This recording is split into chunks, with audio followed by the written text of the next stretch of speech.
உயிர் உள்ள வரையிலும் உடல் சுகத்தை நசீபாக்கி தருவானாக. மருத்துவமனை கஷ்டம், அதன் சிரமம் செலவுகளிலிருந்து நிரந்தரமான பாதுகாப்பை அல்லாஹ் நம் எல்லோருக்கும் கொடுத்தருள் புரிவானாக.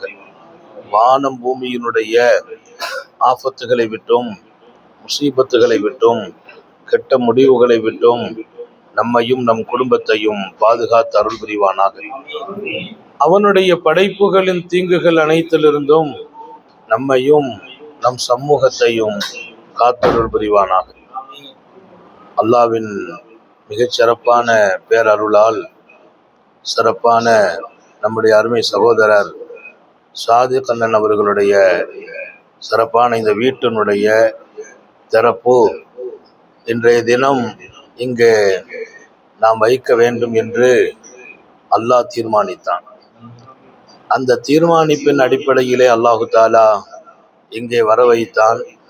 சிறப்பாக காலையிலே வீட்டை திறந்து இங்கே அவனுடைய பேரருளால் பல பேர்களுக்கு பையத்து கொடுத்திருக்கோம். பல பேர்கள் அவங்களுடைய ஆரோக்கியத்திற்காக துஆ செய்திருக்கிறோம். நிறைய பேர்களுக்கு குடும்ப நலனுக்காக துஆ செய்யப்பட்டிருக்கிறது. ஆக ஒரு வீட்டை திறக்க வைத்து அல்லாஹ் பல்லாயிரம் மனிதர்களுக்கு பிரயோஜனத்தை கொடுக்கிறான். அவருடைய ஆசை, அவருடைய குடும்பத்தார்கள், அவருடைய அருமை மனைவி, இவங்களெல்லாம் ஒரு பெரிய கனவு, இங்கே நாம் வர வேண்டும். இதை கட்டும் துவக்கிற போதே நான் வந்துட்டு போனேன். அப்போ சொன்னாங்க, இதை வந்து திறக்கணும், எப்போ அல்லாஹ் நாடுறானோ நடக்கும். திடீரென்று இந்த தேதி முடிவாகுது. அதை ரப்பு இங்கே நடத்த காரணமாக்கி வைத்தார். ஒரு விஷயத்தை எல்லாரும் விளங்கிடணும். அல்லாஹ் கொடுத்த நியாமத்தை நம்ம நினைக்கிறது தான் பெரிய பாக்கியம். அல்லாஹ் சொல்வான், நான் உனக்கு கொடுத்த நியாமத்தை நீ எடுத்து காட்டு, எடுத்து சொல். நிறைய பேர் தன்னுடைய நியாமத்தை சொல்றது இல்லை. அல்லாஹ் நம்ம எப்படி வச்சிருக்கிறான் அப்படின்னு சொல்றது இல்லை. சாதிக்கிட்ட ஒரு பழக்கம் இருக்குது. எப்படி இருக்கிறீங்க? நல்லா இருக்கேன் பார். வீடு சிறப்பா இருக்குது, கட்டிடம் சிறப்பா இருக்குது, எல்லாமே சிறப்பு. எல்லாம் சிறப்பாகனா நீங்க வந்தா இன்னும் சிறப்பாகிடும் பார். நான் மிகைப்புக்காக சொல்லவில்லை. என்ற வாழ்க்கையில ஒரு பழக்கம், எதையும் நான் இதுவரையிலும் குறை சொன்னதில்லை, எதையும் குறை சொன்னதில்லை. ஒரு கட்டத்தில் கூட அல்லாவின் மீது நான் வருத்தப்பட்டதில்லை. எப்படி? அவன் கொடுத்து கொண்டிருக்கிறான். அவன் கொடுப்பதுதான் ஹைர். அவன் கொடுக்கிறதுல சில கஷ்டங்கள் வரலாம், சோதனைகள் வரலாம். சோதனையை பார்ப்பதா? கஷ்டத்தை போய் பார்க்கிறதா? அவன் நலவாக்கி வைத்தானே, அதுதானே பார்க்கணும். நம்ம ஒருத்தருக்கு ஹெல்ப் பண்றோம், பண்ணும்போது அவர் விரும்பின மாதிரி அது கிடைக்காட்டாலும், ஆனா ஒரு வகையில் அவருக்கு ஹெல்ப் கிடைச்சிருக்கு இல்லை, அதுக்கு நன்றி தானே சொல்லணும். அதை விட்டுட்டு நான் வேற மாதிரி எதிர்பார்த்த, நீங்க வேற மாதிரி கொடுத்துட்டீங்களேன்னு சொன்னா நமக்கு பொருத்தமாகாதே, கோவப்படுவோமே. ஒருத்தர் நம்ம வீட்டுக்கு கூட்டு வந்து ஒரு அன்பளிப்பை கொடுத்தோம். அவர் என்ன செய்யணும்? அல்ஹம்துலில்லாஹ். ஏன்னா அல்லாஹ்வா கொடுத்த அன்பளிப்பு. எப்படின்னு கேட்கும்போது வீட்டுக்காரர் கேட்பார், ஹஜ்ரத் எல்லாம் சிறப்பா இருந்துச்சா? அல்ஹம்துலில்லாஹ். அவர் சந்தோஷப்பட்டு விடுவாரே. அதை விட்டுட்டு நான் பெரிய அளவுல எதிர்பார்த்தேன், நீங்க இப்படி நடந்துக்கிட்டீங்களேன்னு சொன்னா கொடுத்தவருடைய மனசு அது எப்படி இருக்கும்? அதே போல் மனிதர்களே அப்படி என்றால் அல்லாஹ் நமக்கு கொடுத்தான். கொடுத்த ரப்பு, எப்ப நீ அழகா கொடுத்தா என்றால் அவனுக்கு சந்தோஷமா இல்லையா?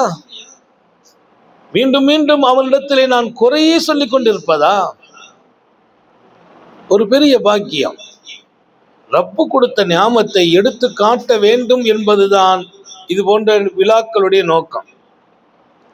வீடை கட்டிட்டு சிம்பிளா உள்ள வந்துடலாம். வீடை கட்டி ஒரு பெரியார் வந்து திறக்கணும், ஒரு துவா நடக்கணுங்கிறதெல்லாம் அவன் கொடுத்த நியாமத்தை வெளியில காட்டுறது. அல்லாஹ் செய்திருக்கிறான் நமக்கு. அவன் என்ன செய்தானோ அது அழகானது. அவன் செயலில் குறையே இருக்காது. அல்லாஹ் தன்னை சொல்லும் போது அல்லாஹு ஜமீல், பெருமானார் ஸல்லல்லாஹு சொன்னாங்க, அல்லாஹ் அழகானவன். அல்லாஹ் அழகானவன். அவனுடைய அழகுக்கு நிகர் என்ன இருக்கிறது? யுஹிப்புல் ஜமால். அவன் அழகை பிரியப்படுகிறான். நீங்க அழகா நடங்க, உங்களையும் பிரியப்படுவான். அல்லாஹ் அழகானவன், அவன் அழக பிரியப்படுறான். நம்ம அழகா இருக்கணும்னு அல்லாஹ்வுக்கு பிரியம் உண்டு. நம்ம வீடு அழகா இருக்கணும்னு நினைக்கிறோம், நம்ம படுக்கிற பெத்து அழகா இருக்கணும், அது ஒண்ணு மார்க்கம் தடுக்கல. நீ அழக விரும்பு, அல்லாஹ் ஒன்ன விரும்புவான். எதுவும் வரம்பு மீறக்கூடாது, எல்லை தாண்டக்கூடாது, விரயமாகிடக்கூடாது. ஒரு சாபி கேட்டாரு, யார சொல்லலாம், நான் ரொம்ப நீட்டா தான் செருப்பு போட பிரியப்படுகிறேன், ட்ரெஸ் நல்லா இருக்கணும்னு நினைக்கிறேன், நல்ல செருப்பு சப்பல் கூட ரொம்ப கவர்ச்சியாக தான் எனக்கு பிரியம், நான் அதை பார்க்கறது நல்ல செப்பலா இருக்கா அப்படின்ட்டு, ட்ரெஸ் அழகா இருக்கணும் பிரியப்படுறேன், இது பெருமையான்னு கேட்டார். நபி பெருமானார் சொன்னாங்க, இது பெருமை இல்லப்பா, இது அழகதான பிரியப்படுற, செப்பல் அழகா இருக்குன்னு நினைக்கிற, ட்ரெஸ் அழகா இருக்குன்னு நினைக்கிற, அல்லாவும் அழகானவன், அவன் அழகை பிரியப்படுகிறான். அப்ப அத பெருமானார் மறுக்கல. அதனால இங்கே அவன் நியாமத்தை மாத்திரம்தான் நாம் நினைக்க வேண்டும். நம்மளோட உள்ள ஒரு பெரிய பலகீனம், எல்லா விஷயத்திலும் நியாமத்தை மறந்துட்டு குறைய பார்க்கிறோம், நியாமத்தை மறந்துடுறோம், குறைய பார்க்கிறோம். அவரை பார்த்தோம், அவர் நல்லா இருக்கிறார், நம்ம ஏன் இன்னும் நல்லா ஆகல, அவர் வீடு கட்டிட்டார், நம்ம ஏன் கட்டல, நமக்கு இருக்கிற வீடு போதும் என்கிற மனநிலை எப்போ வரும்னா, வீடே இல்லாம ரோட்ல படுக்கிறான்னு அவனை பார்த்தா வந்துடும். வீடே இல்லை, ரோடு தான் வாழ்க்கை, அல்லாஹ் நம்மளை வீட்டுல வச்சானே. இப்போ ஒரு அழகான வீடு, அவர் 2-3 தடவை கேட்டார், வீடு எப்படி இருக்கு, வீடு எப்படி இருக்குது, ஏன் இந்த வீடு அழகா இருக்குது அப்படின்னா அவருக்கு திருப்தி. இதுதான் அல்லாஹ் பிரியப்படுகிறான், கொடுப்பான் அல்லாஹ், கொடுத்துட்டு அல்லாஹ் எதிர்பார்க்கிறான், என் அடியான் அழகா இருக்கிறேன்னு சொல்றானா, என் ரப்ப அழகா நடந்தான் என்று சொல்கிறானா, அல்லாவே சந்தோஷமாகி விடுவான். நபிகள் நாயகம் ஸல்லல்லாஹு அலைஹி வஸல்லம் வாழ்க்கையில ஒரு கிராமவாசி வந்தார், ஏதோ கேட்டார், பெருமானார் கொடுத்தாங்க, கொஞ்சம் நிறைய கொடுத்துட்டாங்க. கொடுத்துட்டு கேட்டாங்க, அஹ்சன்து வ அஜ்மல்து, நான் ரொம்ப அழகா நடத்தினா. யாரு கேட்கிறா? நபிகள் நாயகமே. கொடுத்து போட்டு, நான் நல்ல மாதிரியா நடந்தேனா, உனக்கு நல்லா செய்திருக்கேன்ல, என் செயல் அழகானது தானே அப்படின்னு கேட்கிறான். ஏன்னா கொடுத்துருக்காங்க, நிறைய கொடுத்துருக்கிறாங்க. அவர் கிராமவாசி, சஹாபாக்கள் எல்லாம் கூட இருக்கிறாங்க. சஹாபாக்களுக்கெல்லாம் ரொம்ப சந்தோஷம், பெருமானார் கொடுத்துட்டு கேட்கிறாங்கல்ல. ஏன் கேட்கிற நோக்கம் என்ன? அவர் சொல்லணும், நல்லா சிறப்பா நடந்துட்டீங்க அப்படின்னு, அதான் ஒரு சந்தோஷம். ஒருத்தருக்கு நாம உபகாரம் செய்யறது ஒண்ணு இருக்குது, அந்த உபகாரம் எப்படி இருக்குதுன்னு கேட்கறது, கேட்ட பின்னால் அவர்கிட்ட இருந்து வரக்கூடிய பதிலும் திருப்தியை கொடுத்துரும். காலையில் ஒரு டிஃபன், ரொம்ப அழகான டிஃபன் கொடுத்தவங்க செய்தவங்க கையில் அல்லாஹ் பரக்கத் செய்யணும், அதானே அவங்களுக்கு திருப்தி. எங்க வீட்டில் கொஞ்சம் சாப்பாடு நல்லா தான் நான் சொல்வேன், இதை செய்தவங்க கையில மோதிரம் தான் போடணும். எத்தனை பேர் மனைவியை பாராட்டினவங்க இருக்கிறாங்க, மனைவி செய்தா ஏதாவது குறைய பார்த்துக்கிட்டே இருக்கிறது. இன்னைக்கு உப்பை போட்டு சாப்பிடாம ஆக்கிட்டியா அப்படிங்கிறது. அந்த அம்மா பாவம் 1.5 மணி நேரம் கிடந்து அடுப்புல கிடந்து கஷ்டப்பட்டு அவ்வளவு வேலை பார்த்துட்டு அந்த குறை வரும்போது அந்த அம்மா எல்லா கஷ்டத்தையும் பெருசாக்கிறாங்க. அதை நீங்க அவ்வளவு 2 மணி நேரம் அவங்க என்ன சிரமப்பட்டுப்பாங்கல்ல, நீங்க சாப்பிடும்போது எம்மா ரொம்ப அருமையான சாப்பாடுன்னு சொல்லுங்க, அந்த 2 மணி நேரம் கஷ்டத்தை மறந்துடுவாங்க. பழகுங்கள், பாராட்டுங்கள், அல்லாஹ் தௌபீக் செய்வானா. மாணவியை பற்றி நீங்கள் படித்த ஹதீஸ் இருக்குது இல்லையா, மஆபன் நபியு தஆமன் கத், பெருமானார் சாப்பாட்டை குறை சொன்னதே இல்லை. ஹதீஸ்ல வரும், பெருமானார் உணவை குறை சொன்னதே இல்லை. இதுல இன்னொரு பாடம் இருக்குது இல்லையா, அவங்க மனைவியர்களை குறை சொன்னதே இல்லை. அதிகமா உணவு அவங்க தானே செய்து கொடுக்குறாங்க. சில பேருக்கு சொல்லுவாங்க, நான் அந்த வீட்டுல போய் சாப்பிட்டா ரொம்ப டாப்பா இருந்துச்சு, நம்ம வீடு தான் அப்படி ஒரு போட்டு அந்த அம்மா மனசை உடைச்சி. நான் எல்லா இடத்துலையும் சொல்றது, எங்க வீட்டுல செய்யற சாப்பாடை யாரும் செய்ய முடியாது. எங்க வீட்டு அம்மாவை பாராட்டிக்கிட்டே இருப்பேன், ரொம்ப டாப்பா இருக்கு இன்னைக்கு ரசம். என் புள்ள கேட்பா, ரசத்துக்குமா இவ்வளவு புகழ் அப்படின்னா. ரசத்துக்கல்ல புகழ், ரசம் செய்தவர்களுக்கு. ரசம் அல்ல, ரசம் செய்தவருக்கு. பெருமானார் ஸல்லல்லாஹு அலைஹி வஸல்லம் அவர்களை புகழ்ந்து ஒரு கவிஞர் படித்தார், ரசூலை புகழ்ந்து படிக்கிறார். உகப்பிலுல் ஆஅதாப் அபதீருல் அஹ்பாப். அவர் படிக்கிறார், நான் மாநபி ஸல்லல்லாஹு அலைஹி வஸல்லம் அவர்கள் நித்திரையில் இருக்கக்கூடிய அந்த சிறப்பான கதவில் தொங்குகிற அந்த கொழுக்கியை கூட நான் முத்தமிடுகிறேன்.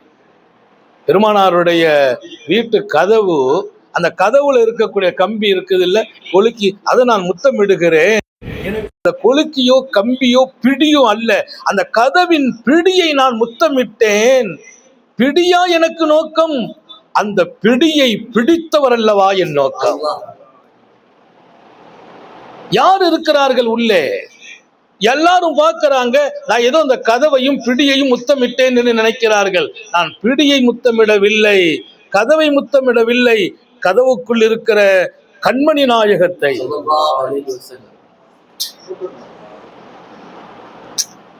நோக்கம் வெளியில பார்க்கிறது வேற.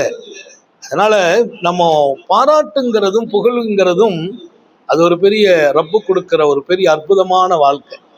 அதனால இங்கே சிறப்பான இந்த வீட்டை திறந்து வைத்திருக்கிறோம். எல்லாருக்கும் இதுல ஒரு பாடம் என்ன? அல்லாஹ் கொடுத்த ஞாபகத்துக்கு நன்றியுடனேயே வாழ வேண்டும்.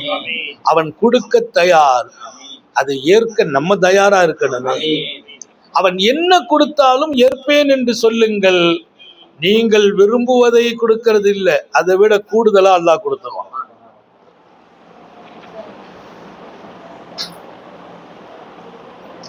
அவன் கொடுக்கறது எதா இருந்தாலும் நம்ம பொருந்திக்கணும். நம்ம கொஞ்சம் கேட்போம், அவன் அதோட கொஞ்சம் குறையா தரலாம், கூட தரலாம். ரசூலுல்லாஹி ஸல்லல்லாஹு அலைஹி வஸல்லம் கேட்கிறார் ஒரு கிராமவாசி, நபி பெருமானா கொடுத்தாங்க, கொஞ்சம் நிறைய கொடுத்துட்டாங்க. கொடுத்துட்டு கேட்டாங்க, என்னப்பா நான் திருப்தியா செய்துட்டேனான்னு கேட்டாங்க. உனக்கு திருப்தி தானா? எல்லாரும் கேட்கறது தானே, உனக்கு திருப்தியா அப்படின்னு கேட்டாங்க. அவர் கிராமவாசி, ஒரு காட்டரபி. அவர் சொன்னா, அப்படியெல்லாம் ஒண்ணும் இல்லை நாயகம், என்ன பெருசா தந்துட்டேன்ட்டார். என்ன சொல்லிட்டாரு? என்ன பெருசா தந்துட்டீங்க? எப்படி இருக்கும் மனசு? கொடுத்த ஒரு மனசு எப்படி இருக்கும்? சமையலை செய்து முடிச்சுட்டு வீட்டுல கேட்பாங்க, எங்க சாப்பாடுலாம் இன்னைக்கு நல்லா டாப்பா? டெய்லி நரக வேதனை தான் அப்படிங்கிறாரு. எங்க சாப்பாடுலாம் டாப்பான்னு கேட்கறாங்க. அந்த அம்மா என்ன சொல்லணும்?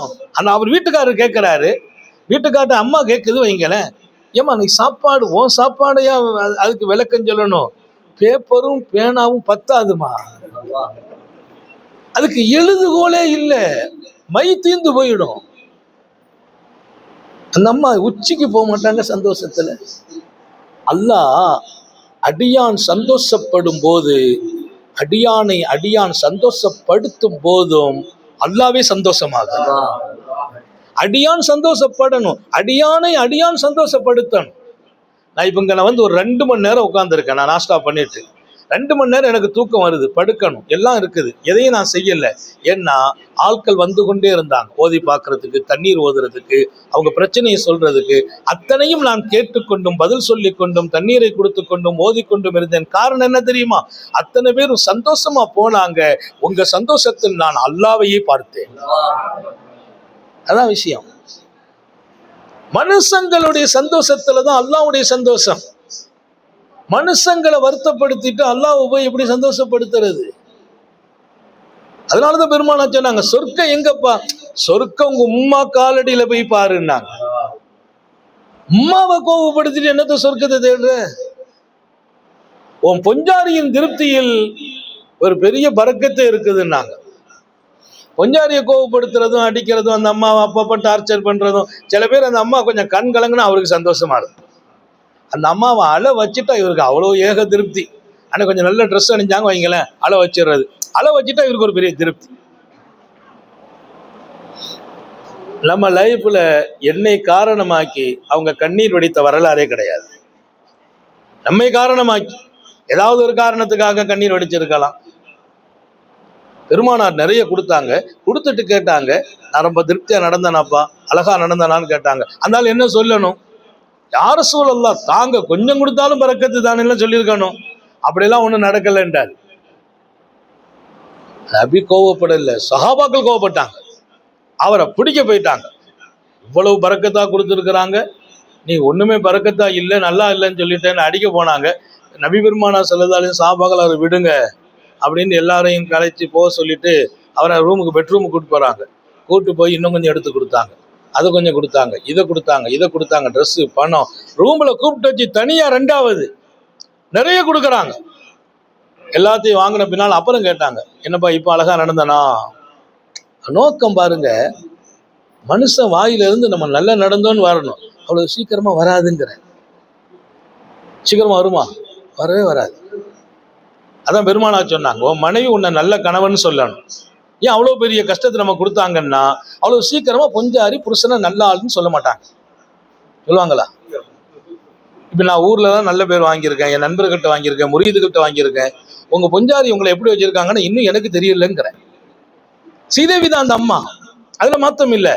ஆனா நல்ல கணவன் என்று உன் மனைவி சொல்லணும், அது ஒரு பெரிய விஷயம். பெருமானார் சொல்றாங்களே, அந்த பேரை வாங்குங்கிறாங்க. அந்த பேர் வாங்குறதுக்கு பெரிய கஷ்டம். என்ன கஷ்டம்?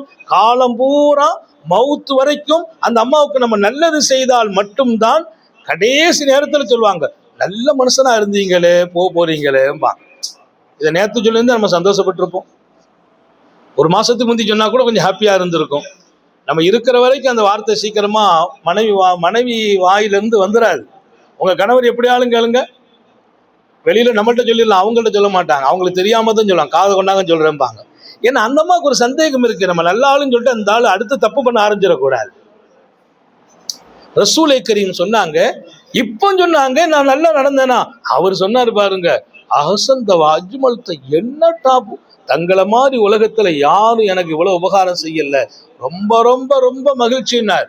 உடனே பெருமானார் சொன்னாங்க, வா இவங்கிட்ட சொன்னில்ல, நாளைக்கு நீ வரணும், என் தோழர்கள்லாம் இருப்பாங்க, அவங்க முன்னால நான் கேட்பேன், நான் நல்ல மாதிரியா நடந்தேனா, உனக்கு திருப்தியாக செய்தேனான்னு கேட்பேன்.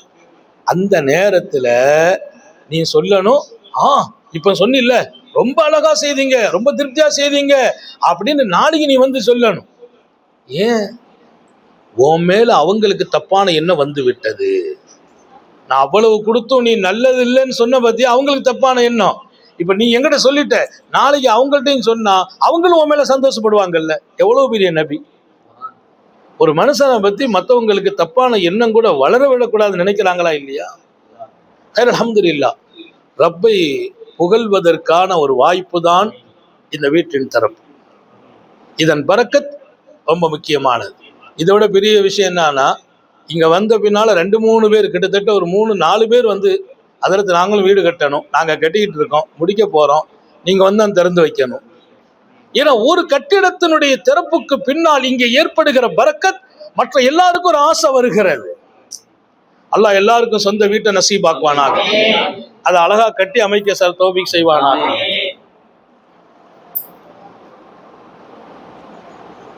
இந்த மாதிரி அந்த கட்டிடத்தையும் திறந்து எல்லாரும் உட்கார்ந்து துவா செய்ய தௌஃபீக் செய்யலாம். அவன் ரப்பு, அவனுக்கு பேரு கரீம். கரீம்னா என்னன்னா, ரொம்ப ரொம்ப ரொம்ப ரொம்ப ரொம்ப ரொம்ப ரொம்ப ரொம்ப விசாலமாக கொடைத்தன்மையுடனேயே நடந்து கொண்டே இருப்பான். விசாலமா நடப்பான், கொடைத்தன்மையோடு நடப்பான் அல்லாஹ் எல்லாரோடும். அப்படிப்பட்ட ரப்பு நமக்கு இருக்கும்போது நமக்கு ஒரு கவலையும் இல்லை, ஒரு பயம் இல்லை, எல்லாம் அவன் செய்யலாம். நம்புங்க, நம்ம ஒன்றும் ஆள் இல்லை, நம்மளை வச்சு வேலை வாங்குறான். அதிரத்து செய்யணும், வாப்பா வரணும், நீங்க திறக்கணும், நான் இல்லை, இதுக்கு பின்னாலே ரப்பு இருக்கிறான். ரப்ப பாக்குறாங்க, அவ்வளவுதான். அதரத்தை வச்சு ஒரு துவா வாங்கன்னா அதரத்துக்கு பின்னாலே மறைந்திருப்பது ரப்பு. நம்ம ரப்ப தான் காட்ட போறோம், நம்மளை காட்ட போறது இல்லை. எல்லாம் அல்ல அல்லாஹ் அவன் பேரருளை நமக்கு நசீபாக்குவானாக. இந்த கட்டிடத்தை அழகாக்கி வைத்த ரப்பே இன்னும் முழுமைப்படுத்துவாயாக. இந்த கட்டிடம் நிறைவுக்கு இன்னும் என்னென்ன தேவை இருக்கோ அதையும் கொடுப்பாயாக. இதுல இருக்க இனி யாருக்கு என்னென்ன வகையில பொருளாதாரம் உதவி வேணுமோ அதையும் நசீபாக்குவாயாக. அழகாக வீடு, எல்லாத்துக்கும் மேல தாயாருக்குன்னு ஒரு தனி ஹவுஸ் கட்டி கொடுத்துட்டார். யாரு? சாதிக். உம்மாவுக்குன்னு ஒரு பெட்ரூம், தனி ரூம்பு, உம்மாவுக்காக ஒரு ரூம்பு, உம்மாவுக்கு ஒரு ஏசி. அதுவெல்லாம் நமக்கு ஒரு முன்மாதிரி. பெத்த தாய் கடைசி வரைக்கும் கண்கலங்காமல் நீங்கள் காத்தால் உங்களை கண்கலங்காமல் காக்கும் பிள்ளையை அல்லாஹ் கொடுப்பான். நம்ம பிள்ளை நம்மளை கண்கலங்காம பாதுகாக்கும். அல்லாஹ் எல்லாத்துக்கும் தௌஃபீக் செய்வானாக. அல்லாஹ் இந்த மஜ்லிஸை கபூல் செய்யட்டும், அவன் பொருந்தி கொள்ளட்டும், அவன் விரும்பும்படி வாழ தௌஃபீக் செய்யட்டும். விடு மூச்சும் எழும் பேச்சும் அவன் சிந்தனையாக்கட்டும். அவனை மறக்கும் ஒரு நிமிடம் நமது வாழ்க்கையில் இல்லாமல் பாதுகாக்கட்டும். கொடுத்ததெல்லாம் அவன், பெற்ற புகழெல்லாம் அவனால் பெறப்பட்ட புகழ். நாம் வாழ்வதில் என்னென்ன அடைந்தோமோ அத்தனையும் அவன் கொடுத்தது. நமக்கென்று ஒரு தனி ஆற்றல் இல்லை, தனி சிறப்பு இல்லை, தனி புகழ் இல்லை. நான் புகழப்படுகிறேன் என்றால் அங்கே என் ரப்பே புகழப்படுகிறான், அவன்தான் அங்கே இருக்கிறான். அப்படி ஒவ்வொருவர்களும் உணரச் செய்வானாக. நீண்ட நெடிய நாட்கள் நோய் நொடிகள் இல்லாமல் உடல் ஆரோக்கியத்தோடு மனநிறைவோடு இன்பத்தோடு அல்லாஹுவை நின்று வணங்கி வழிபட்டு வாழும் நசீபையும் பாக்கியத்தையும் எல்லாம் அல்ல அல்லாஹ் உங்களுக்கும் எனக்கும் நம்மை ஈன்றெடுத்த தாய் தந்தையர்களுக்கும் நமது மனைவி மக்கள் உற்றார் உறவினர் யாவருக்கும் கொடுத்தருள் புரிவானாக. நமது உயிரினும் மேலான கண்மணி ஹாத்தமுன் நபியின் முஹம்மது ரசூலுல்லாஹி ஸல்லல்லாஹு அலைஹி வஸல்லம் அவர்களை கனவிலும் நனவிலும் கண்டுகளிக்கும் பெரும் பாக்கியத்தை அல்லாஹ் நம் எல்லோருக்கும் கொடுத்தருள் புரிவானாக என்ற நல்ல துஆக்களோடு உங்கள் எல்லோருடைய துஆவை ஆதரவைத்து என் வார்த்தைகளை நிறைவுபடுத்துகிறேன். ஆகிரு தஅவானா அல்ஹம்துலில்லாஹி ரப்பில் ஆலமீன். அஸ்ஸலாமு அலைக்கும்.